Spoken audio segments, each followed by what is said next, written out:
గురుదేవుల అభయము.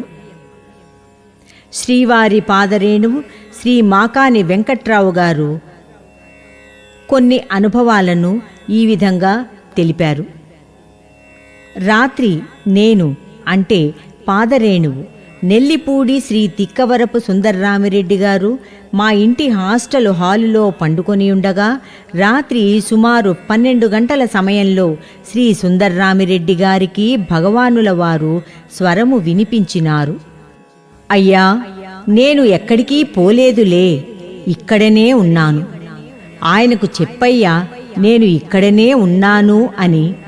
ఆయన అనుకున్న పనులన్నీ జరిగిపోతాయి, ఏమీ దిగులు పెట్టుకోవద్దు అని చెప్పయ్యా అని మా తండ్రిగారు భగవానుల వారు శ్రీ సుందర్రామిరెడ్డి గారికి స్వరము వినిపించగా విని దిగ్భ్రాంతుడై లేచి స్వామివారి అభయమును నాకు వినిపించినారు. స్వామివారి స్వరమును వినిన శ్రీ సుందర్రామిరెడ్డి గారు ఎంత పూజనీయుడో గదా. నా స్వామి అభయము నా ఆకాంక్ష. యుగయుగాలుగా తపస్సమాధిలో నున్న మహర్షులకు దక్కని వరమును సదా సర్వేశ్వరుని సేవలోనున్న సిద్ధులకు కూడా లభ్యపడని వరమును, జ్ఞాన భిక్షకై ప్రాకులాడు జ్ఞానులకు సైతము చిక్కని ఆశీస్సును, మహోత్కృష్టమైన అభయమును నాకు ప్రసాదించినారు శ్రీ గురుదేవులు, పితృస్వరూపులైన నా గురుదేవులు. జన్మ జన్మలలో నా స్వామి సేవలో తరించు తపనలో మంగళం మహత్. శ్రీ శ్రీ శ్రీ భగవాన్ వెంకయ్య స్వామియే శరణం శరణం.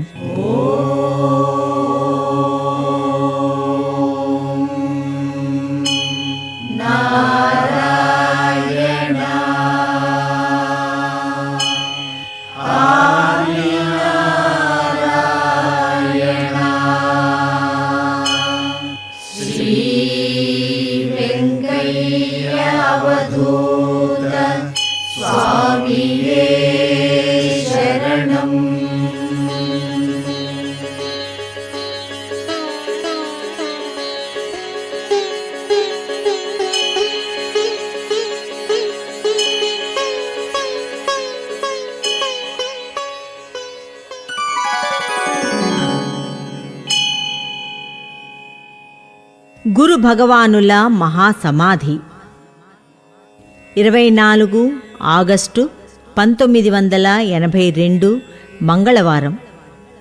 శ్రీవారి తుది ఆదేశము ఈ జీవికి అందజేసిన మహాపర్వదినము.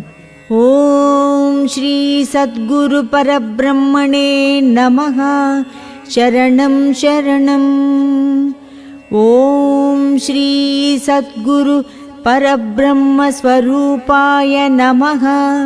శరణం శరణం. ఓం శ్రీ సద్గురు పరమాత్మ స్వరూపాయ నమః.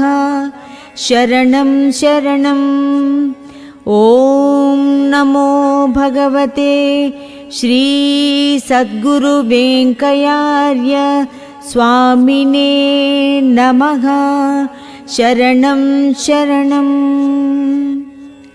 ఓం శ్రీ సద్గురు పరబ్రహ్మణే నమః. శరణం శరణం.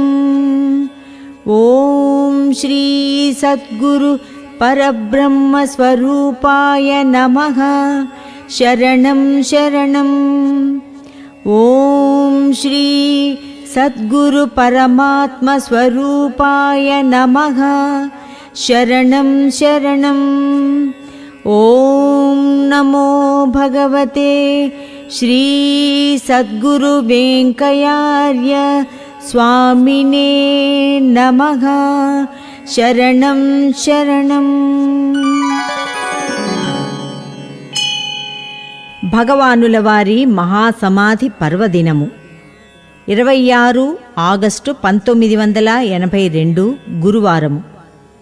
బస్టాండులో శ్రీ వేలూరు గోవిందయ్య కుమారుడు చిరంజీవి వెంకటయ్య కనబడి, ఈరోజు రాత్రి 10 గంటల లోపల సమాధి చేయకపోతే 3 లోకాలు మండిపోతాయి అని స్వామివారు గురవయ్యకు ఆవేశముతో చెప్పించినారని తెలిపినారు. వెంటనే కారులో గొలగమూడికి 1 గంటకు చేరినాము. భగవానుల వారిని గురవన్న 10 గంటల ప్రాంతంలో ఆవేశము పూని ఎత్తుకొని కొత్త ఆశ్రమమునకు చేర్చినారని తెలిసినది. తరువాత గురువారమా శనివారమా భగవానుల వారిని సమాధి చేయు దినము నిర్ణయించుకొనుటకు 2 చీట్లు వ్రాసి మడచి శ్రీ స్వామివారిపై నుంచి శ్రీ గుడ్డి నాగతాత గారిని 1 చీటీ తీయమనగా గురువారము చీటీ వచ్చినది. వెంటనే ఆదినారాయణ రెడ్డి గారి కారులో నెల్లూరుకు చేరి పురోహితులు శ్రీ సుబ్రహ్మణ్యం గారి కొరకు విచారించగా వారు పనిపై బయటకు పోయినారని తెలిసినది. ఆశ్రమంలో గురువారం చీటీ తేలిన తరువాత మేస్త్రీ సుభాని, మూలాపేట రామస్వామి మేస్త్రీలు కొత్త ఆశ్రమంలో స్వామివారి సమాధికి కొలతలు పెట్టి సమాధి స్థలమును నిర్ణయించిన పిదప గ్రామస్తులు త్రవ్వడం మొదలెడినారు. భగవానుల వారిని ఆశ్రమంలో పరుండబెట్టినారు. శ్రీ స్వామివారు పొద్దున నుండి సుమారు 10 గంటల వరకు భౌతిక కాయములో ఎలాంటి మార్పు చూపించలేదు. తదుపరి ఎడమ కన్ను బాగుగా ఉబ్బి కనురెప్పల కదలిక, ఎడమ కన్ను ఉబ్బుట తగ్గుట, భ్రూమధ్యమున కదలిక భక్తాగ్రేసరులకు చూపిస్తూ వచ్చినారు. వచ్చిన వారిలో పూజనీయులకు పుణ్యాత్ములకు స్వామివారి భ్రూమధ్యమున జ్యోతి కానవచ్చినది. ఈ మహత్తు స్వామివారు రాత్రి సమాధి అగువరకు భక్తాగ్రేసరులకు చూపుతూ ఉండినారు. స్వామివారిని ఆశ్రమంలో నుండి బయట వరండాలోనికి పట్టుకొని వచ్చు సమయమున ఎవరిదో ఒక గోరు ఎడమ భుజమునకు గుచ్చుకొనినది. ఆ గాయము నుండి స్వచ్ఛమైన రక్తం స్రవిస్తూ ఉండినది. రక్తస్రావము కాకుండా గుడ్డను కట్టివేసినారు. దేవాలయంలో నుండి రాతి శిలవలే భౌతిక కాయముతో దర్శనమిచ్చినారు. 2 భుజములు రాతి శిలలవలే నిలిచిపోయినవి. శ్రీవారిని దర్శించుకొను భక్తులకు క్యూ పెట్టి శ్రీ వేలూరు వెంకటయ్య గారు, శ్రీ కుమారు గారు, గ్రామ పెద్దలు శ్రీ ఎల్లంబాకు శేషయ్య, గమిడి చెత్తయ్య గారులు శ్రీ స్వామివారికి పాద నమస్కారములు చేయిస్తూ ఉండినారు. పొద్దున నుండి సమాధి చేయు వరకు సుమారు 2000 టెంకాయలు కొట్టినారని అంచనా.